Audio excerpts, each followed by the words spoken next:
अब जो प्रसंग चल रहा है वहीं आते, इसी आधार से परमात्मा उस लड़की को मिले राबिया को जाकर के। 12-13 वर्ष की लड़की थी, खेतों से चारा लेकर आ रही थी। परमात्मा वहाँ एक कुएं पर बैठ गए, लड़की भी बैठ गई, क्योंकि पिछली आत्मा जो होती है, कहते हैं साधु दर्शन राम का, और मुख पर बसे सुहाग, दर्श उन्हीं को होते हैं जिनके पूर्ण भाग। कबीरा साधु दर्शन का साहिब आवे याद, वो है समय लेखे में, बाकी का समय बर्बाद। अब आत्मा साधु संत को देखकर बड़ी खुश होती है कि भगवान इन संतों के रूप में ही आता है। वो लड़की बैठ गई, परमात्मा की तरफ देखकर एकदम आसक्त ऐसी होगी, खिंचाव सा बना कि तो महात्मा है कोई। तो उससे प्रश्न किया कि आप कौन हो, कहाँ से आए हो? तो परमात्मा ने कहा, बेटी मैं अल्लाह अकबर हूँ। अब लड़की ने सोचा अल्लाह अकबर है और आप सचमुच? हाँ मैं बेटी, मैं खुद खुदा हूँ। तो कहने लगे आप यहाँ किस लिए आए हो? कि मैं आपके लिए आया हूँ बेटी, आप साधना गलत कर रहे हो, आप सच साधना कीजिए। आप जो मुसलमान धर्म के अंदर साधनाएं करते हो, ये साधनाएं पाप की हैं। मांस खाते हो, हैं तुम, ईद बकरीद मनाते हो, ये साधना अच्छी नहीं है तुम्हारी। वो कहने लगे जी हम नमाज करते हैं। नमाज तो अच्छी बात है, वो तो प्रार्थना है प्रभु की, लेकिन करती किसकी हो? अब किसी की एप्लीकेशन लिख कर चल पड़े, नाम अगले का लिखा नहीं, तो किसको देनी है? किसी डीसी को देनी है या कमिश्नर को देनी है, नाम की तरह लिखा नहीं, साहब लिख दिया ऊपर, अल्लाह कहो साहब कहो, तो कौन सुनेगा तेरी एप्लीकेशन ने?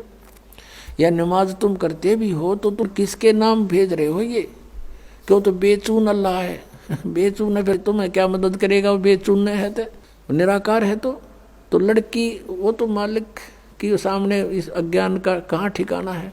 लड़की बहुत प्रभावित हुई, कहा बेटा तुम असक जन्म हो गए भटकत्या ने, हैं? अब पिछले जन्म में मनुष्य थे तो अब मनुष्य हो गए, अगले जन्म में भक्ति ठीक ना हुई तो पशु बन जाओगे, या मनुष्य भी बन गए तो ये प्रोसीजर फिर शुरू तुम्हारा, ये कोई एंड है इसका? तो बेटी बहुत प्रभावित हुई और उसने कहा भगवान फिर क्या करूं? कि बेटी उपदेश ले मेरे से और भक्ति कर डट के, अपना भजन किया करे। कहने लगे जी ये साधना है जो मुसलमान धर्म की है, कि ये ना करना बिल्कुल भी। जैसे मैं कहूँ ऐसे नमाज ये कर जो मैं आपको बता रहा हूँ, भक्ति करते रहना, और ये मांस मिट्टी नहीं खाना। जो बोले जी वो कंपलसरी कर देते हैं, नमाज भी करनी होती है, कि नमाज भी कर लेना लेकिन टेक का मत्था अपना यो मंत्र करती रहिए, बस हो गई नमाज। मिला जी ठीक है। तो उस लड़की ने उपदेश ले लिया, मालिक उपदेश देकर चले गए। इतनी प्रेरित होगी ज्ञान से, उसने फैसला कर लिया कि मैं विवाह नहीं कराऊंगी और अपना मोक्ष कराऊंगी। अब उसी दौरान घर वालों ने क्या किया, भाई लड़की युवा होगी, इसकी शादी तैयारी करो।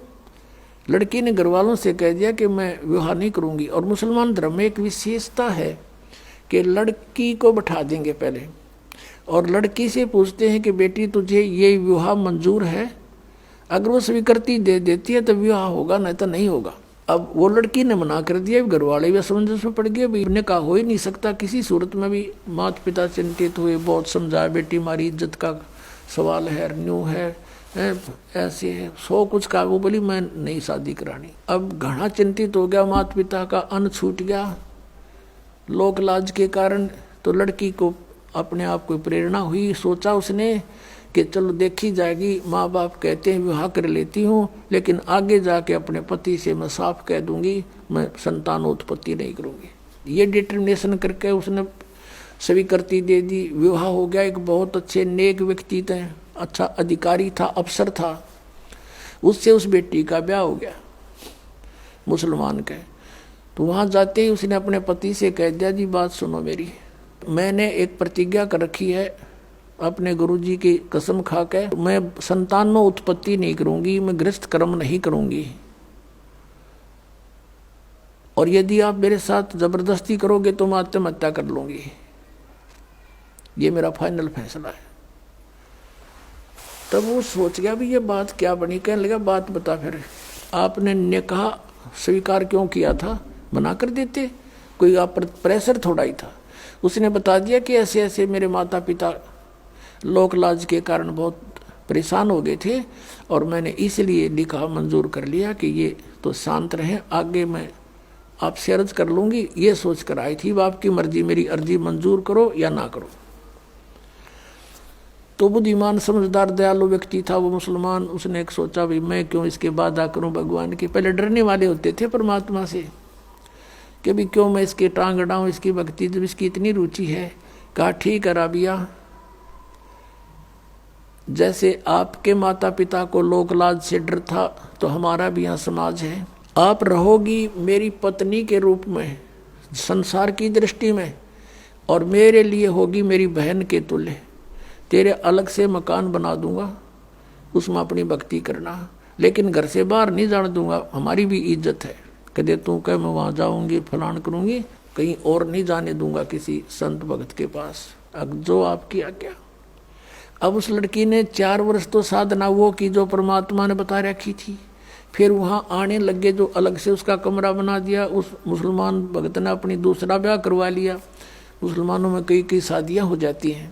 तो वहाँ आस पड़ोस की और भी भगतनी जो मुसलमान वर्ग की थी धर्म की, वो आने लग गए हैं। वो कहने लगी, बता तो कुछ भी ना करती या कोई बात हुई। यानी कुछ दिन में वो परमात्मा वाला ज्ञान हट गया, वो लोक वेद फिर समा गया उस बेटी में, और वही मुसलमान धर्म वाली क्रियाएं उसने शुरू कर दी।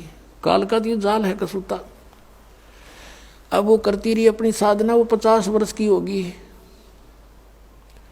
50 वर्ष की आयु जब होगी तो उसने अपने पति से कहा कि आपकी आज्ञा हो तो मैं मक्का जाना चाहती हूँ हज करने के लिए। और हज करना कंपलसरी होता मुसलमान धर्म में। वो ये मानते हैं जिसने हज कर ली वो स्वर्ग का वासी हो जाता है, उसको लाभ होता है। तो सभी बूढ़े बुजुर्गों को हज अवश्य करवाते हैं। उसके पति ने सोचा कि भी मैंने देख लिया इसको 30-35 वर्ष हो गए, मैंने कोई भी ऐसा इसका आचरण नहीं देखा, इसलिए उसने उसको अलाउड कर दिया कि आप जा सकते हो और कहो तो मैं आपके लिए कोई ऊंट की व्यवस्था कर दूं सवारी की। राबिया ने कहा नहीं, मैं पैदल जाऊंगी। जैसा हमारी सोच है कि पैदल जाने तक घना लाभ होगा। अब वो चल पड़ी, क्योंकि काफी व्यक्ति जाते थे, पैदल जाते थे, लारा लग जाता था, लाइन लग जाती थी, तो वो लड़की भी चल पड़ी। अब वो जा रही थी, चलते चलते रास्ते में रेगिस्तान में एक कुआं था। कुएं के पास एक कुतिया प्यासी थी, बहुत प्यासी थी। उसके छोटे छोटे नवजात बच्चे थे, दूर एक साइड में रखे हुए थे, बैठे थे, आंखें भी नहीं खुली थी उनकी, और वो बहुत प्यासी थी। और कभी तो राबिया के चरणों की तरफ आ रही है, फिर भागकर कुएं में झांक रही है। अब राबिया उसकी भाषा समझ गई कि इसको प्यास लगी है।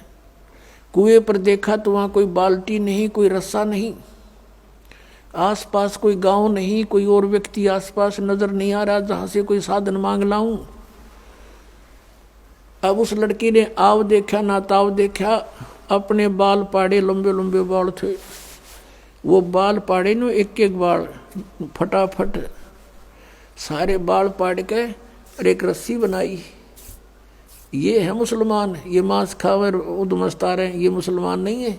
वह लड़की थी मुसलमान। कहते दया बिना दरवेश कसाई, जिसके दया नहीं वो भगत किसा।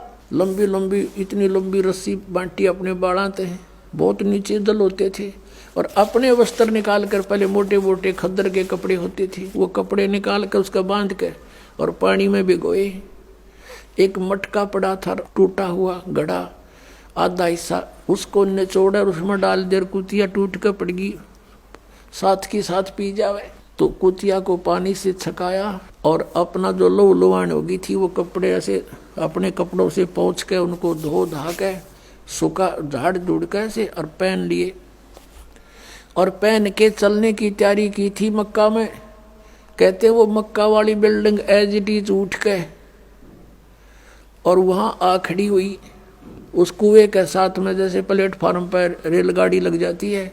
उसने देखा मक्का, मक्का पहुंच गई, मैं सपना सा हो गया, एकदम दौड़ के उसमें चढ़ी। चलते ही वो वहाँ से उठा और उसमें सारे यात्री उसमें जितने जा रहे थे माथा मुथा टेके थे वो सारे उसके अंदर, और वहाँ मक्का है नहीं स्थान पर, वहाँ सारे देखें कित गया वो हमारा मक्का। तो फिर कुछ देर के बाद वो विमान की तरह वापस जाके वहीं स्थापित हो गया। अब इस कारण से पूरे मुसलमान धर्म में उस क्षेत्र में ये हो गया, वह भक्ति होता राबिया कैसी, भक्ति होता राबिया जैसी। मक्का भी वहां बुला लिया राबिया ने, पक्का इसके लिए वहां पहुंच गया। अपने आत्मा ये समझना कि जैसे दास आपको बता रहा था कि पहले जो भी हमें सुख होता था या कोई घर में ऐसी अच्छी घटना होती थी तो हम ये सोचा करते थे जो साधनाएं हम कर रहे हैं इसी से हुआ हमारा। और ये थे पिछले पुण्य, उन पुण्यों से उसके अंदर दया हुई, दया से उसमें इतनी हिम्मत आई कि बाल पाड़ दूं, पाड़ के दिखाओ 4 बाल, आप पता लग जा। तो पिछले संस्कार से इतना प्रबल किया, करे करावे साइया मन में लहर उठा, दादू से दरजीव के आप बगल हो जा।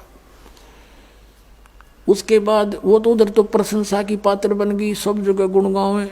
अगला जन्म उसका एक बनसुरी नाम की लड़की का हुआ, बनसुरी नाम की लड़की का। और उसने फिर इतने राग रूग गाए, यानी वो डांस डूंस करने वाली जो ये होती है ना लड़कियां, उसका जन्म हो गया। लेकिन आस्था भगवान की फिर भी, तो वो मक्का में गई और उसने ये सुना था कि अभी मक्का में जिसकी मृत्यु हो जाती है वह सीधी भिस्त चली जाती है स्वर्ग में। अब पिछले संस्कार परमात्मा की भक्ति कर रखी, 4 वर्ष वो अंगड़ाई ले रहे थे, उसमें इतनी हिम्मत आवे थी। उस लड़की ने क्या किया कि मक्का में अपनी गर्दन काट दी। अब मोक्ष तो चाहिए, 50-55 साल की उम्र होगी थी कि मोक्ष चाहिए हमें, और मक्का में कहते मर जाता, वहाँ का लोक वेद दंत कथा है कि मक्के में जो मर जाता सीधा भ्रष्ट जाता है। तो उसने वहीं गर्दन काट दी और सब ने न्यू हो गया भाई, बनसुरी तो गई स्वर्ग में, बनसुरी सीधी गई स्वर्ग में, क्योंकि मक्का में उसने अपनी कुर्बानी दे दी। तो मुसलमान इसको कहते हैं जो अपनी कुर्बानी दे, बकरियां के गल काटे वह कुर्बानी है। वह तो कुर्बानी ले रहे हो तुम तो खून पी रहे हो दूसरों का। ऐसे ही हिंदू लोग करते हैं, बकरियां चढ़ाते हैं माता के, माता वो बकरे खावेगी, काजू खाओगी, किशमिश खाओगी, वह तो जलेबी खावेगी। इस गंद ने कौन खावे, आप पे खा बनाओ और आप पे खाओ और माता के सिर लावे।